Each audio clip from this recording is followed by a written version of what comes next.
Okay, so the last method in finding the solution of system of linear equations that we will discuss is the method of inverse. Okay, so what is the concept of method of inverse? Okay, so if you recall again, you can write a system of linear equations in this matrix form, right? So the method of inverse says that when you multiply the left and right side with the inverse of A, okay,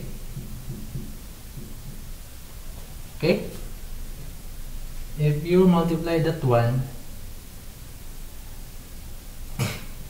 the method of inverse says that you can get the matrix X, or the solution of this system of linear equations, by multiplying the inverse of A with respect to B. Why naman? Kanin, this is just 1, or the identity matrix. What is left now is this one. Okay? So, what are the properties of inverse? Okay, so here are some of the properties of the inverse of a matrix. Okay? First is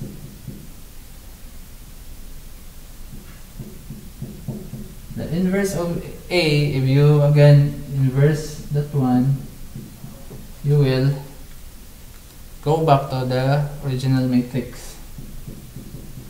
Second, the inverse of a product of two matrix is the inverse of the second multiplied by the first. So, hindi pwede i-rearrange ng mga sequence ni. Lastly, the transpose, if you inverse the transpose of a matrix, it is just equal to the transpose of the inverse matrix. Okay? So that mo niya mga properties sa imong inverse matrix. Okay, but again, ang atong objective ani is to find X. So kanito gamiton. The question is, how do you get the inverse? Sample, you have this matrix. How do you get the inverse of this one? So mo na tong objective karon. And then when we get the inverse of the matrix, we multiply it by the constant B para makuha na to ang solution sa itong system of linear equations. Okay? So, in order to get the inverse of a matrix, we will use the augmented matrix, pero dili na katong last time yung gamit na to kanina.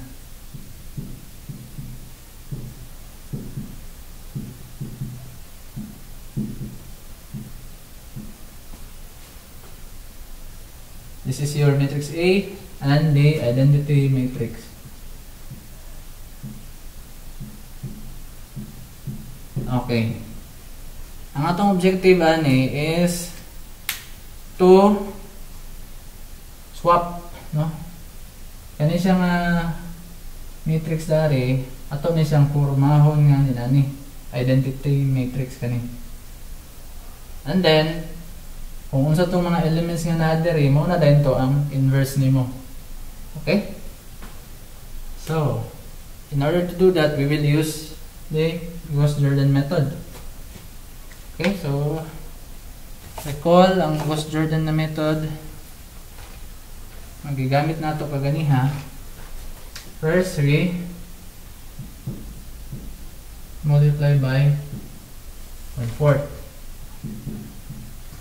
So, ang inverse method medyo taas. Medyo taas na method. No? Kaya dagang kay multiply. So, this becomes 1 negative 3/4 1/4 1/4 0 0. Copy this one.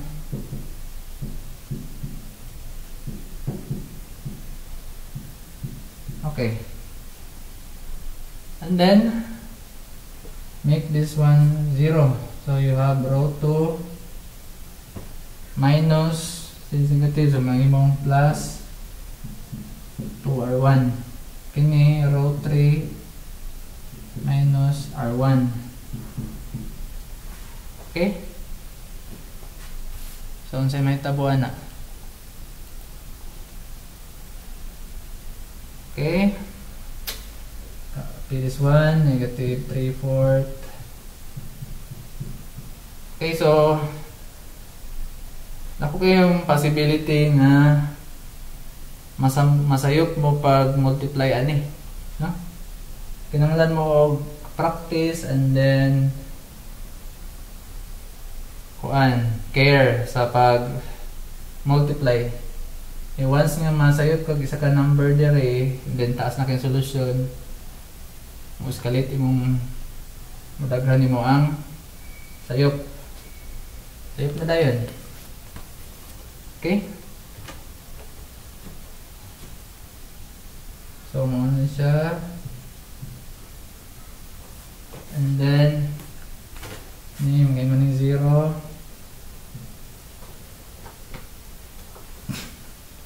And then 1 plus 3 minus 3/2 negative 1/2.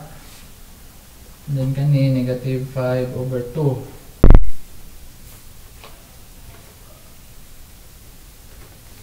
Okay, so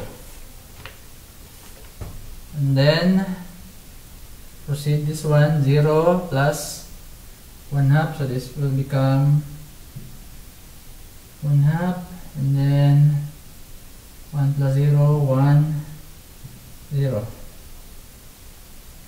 And then negative 1 plus 3/4, so you have negative 1/4. And then 7/4, 0 and 1. Okay?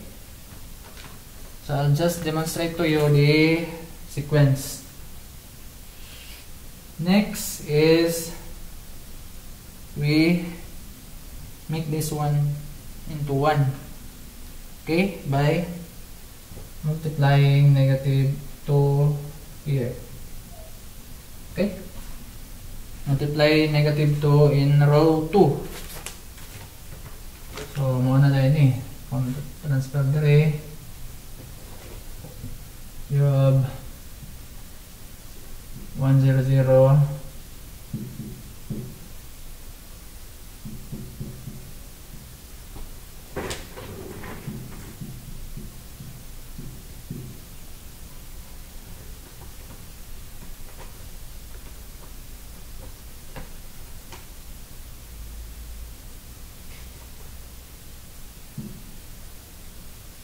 And then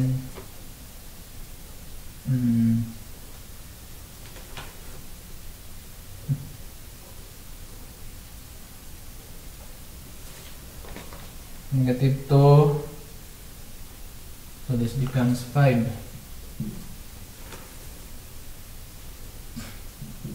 Negative 1, negative 2, 0. Then negative 1/4,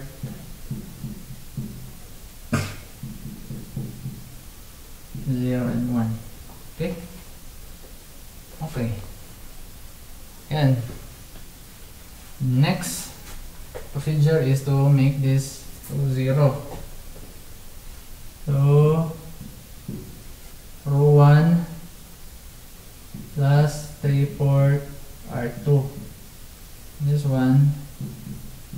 row 3 plus 1/4 R2.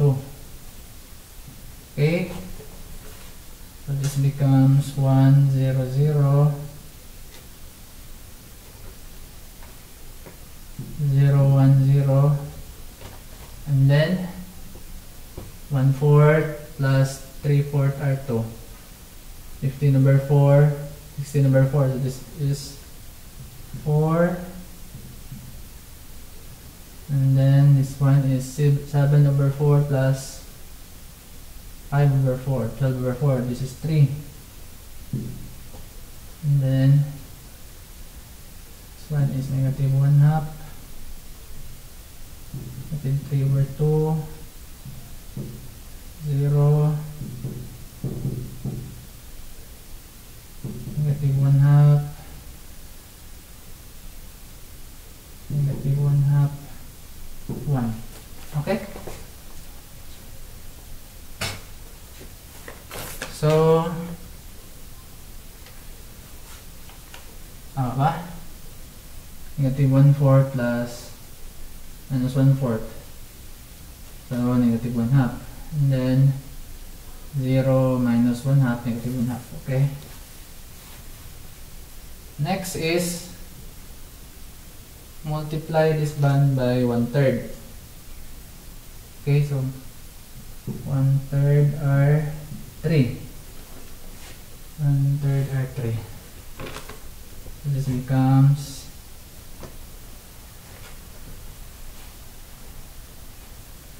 1/3 are 3.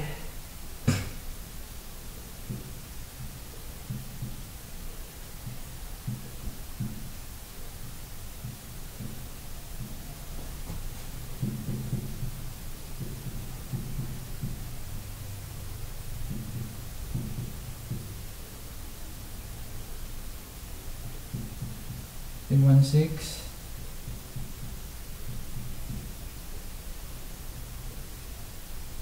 Okay. Lastly is to make this one into 0. So we will add row 1 by -4 R3, and then row 2 minus 5 R3. Okay, so kita ba?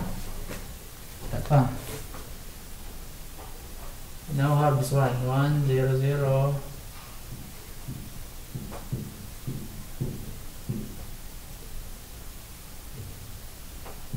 1/2 -3/2 0. Oh, no.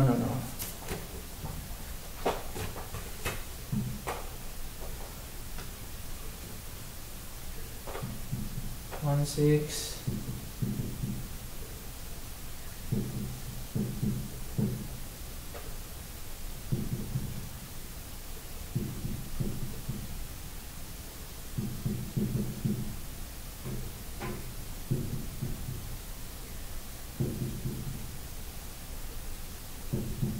Okay,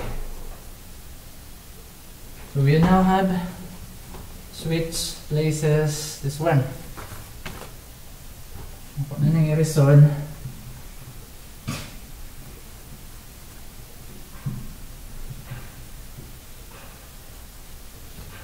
This is now your inverse of A. So you have A inverse is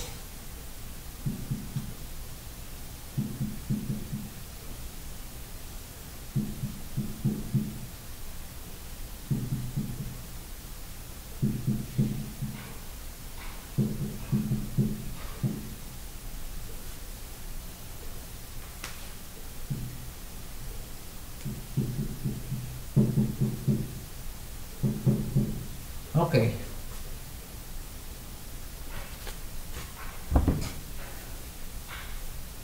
The method of inverse states that if you multiply this one by B, you will get the solution of the system, which is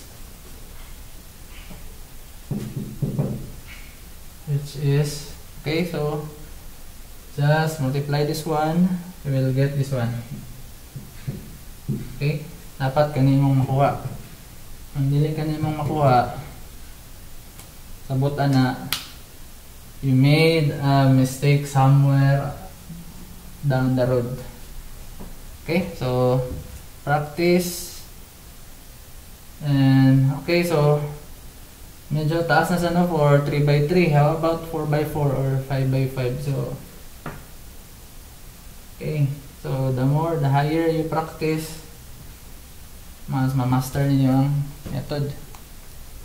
Okay, thank you.